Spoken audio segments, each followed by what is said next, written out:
Nah, teman-teman, hari ini kita belajar bab mengumpulkan dan menyajikan data atau diagram.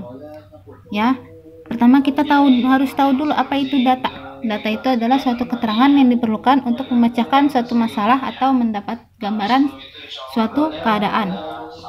Gitu.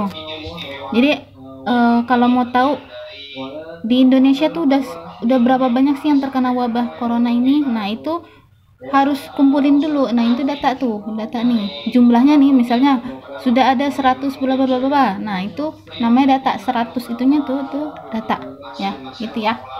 Nah, data itu supaya kita tahu maka dikumpulkan ya. Dikumpulkannya bisa melalui pengamatan langsung, diamatin. Oh ya, gini. Kemudian pertanyaan yang ketiga, wawancara.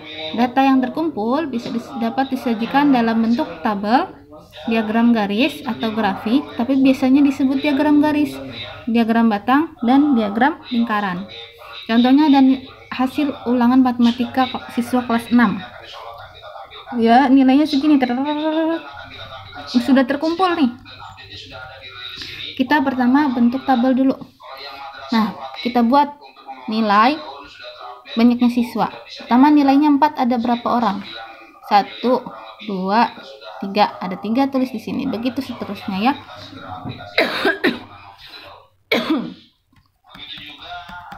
Nah, di sini jumlahnya adalah jumlah siswanya. Berarti jumlah siswa di kelas itu ada 40. Jangan datanya 39 misal. Data di sini ketika dijumlahkan ternyata hasilnya 40 gitu, atau siswanya 40. Tapi ketika dijumlahkan kok hasilnya 37, berarti ada yang kurang teliti di sini.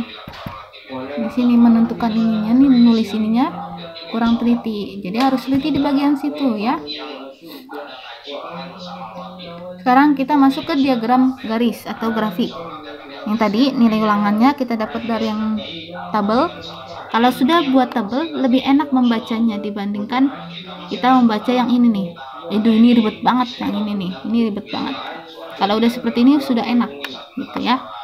Makanya pertama kali dibuat adalah tabel. Nah, kemudian ke garis. Pilihan garis pertama kita buat garisnya dulu, seret gitu. Ini untuk nilainya. Nilainya kan ada yang nilainya 4, 6, 5, 6, 7, 8, 9, 10. Kemudian ini banyaknya siswa, yang dapat nilai 4 berapa, yang dapat nilai 5 berapa gitu. Nah, contohnya nilai 4 nih, satu dulu ya. Yang nilainya 4 tadi ada berapa orang? Kita lihat lagi. Oh, ada 3. Ada 3, maka kita garisin, kasih titik. Mana sih? Titik. Nah, pertemuan antara titik 3 dan titik yang 4 ini dikasih titik besar gitu. Begitu pula sampai dengan yang ini. Kalau sudah ya, kasih titik-titik sudah nih, maka nanti kasih garisnya nggak boleh mencong-mencong, garisnya lurus ya. Dari titik sini ke sini kan titiknya naik, berarti dia nanjak ke atas. Dari titik 5 ke 6 dia sama-sama nilai, ada 4 orang yang nilainya 5 dan 6, maka dia garisnya lurus.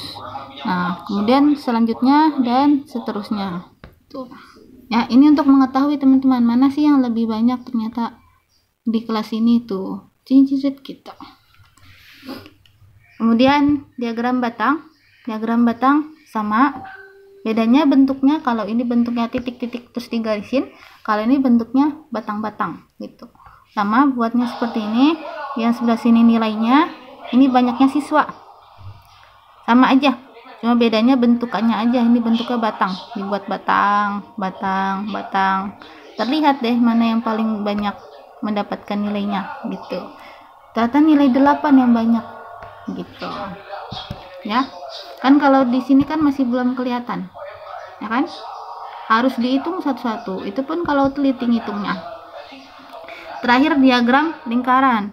Nah, pada diagram lingkaran ini kebanyakan disajikannya dalam bentuk angka nih,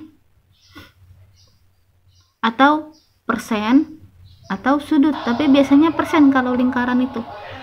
Ternyata yang nilainya 4 itu ada 8%, yang nilainya 5 ada 10% gitu. Ini teman-teman untuk mengenal aja, kalau yang bentuk lingkaran ini dia dalam bentuknya persenan, kalau yang tadi ini masih angka-angka gitu ya teman-teman ya. Semoga Allah mudahkan.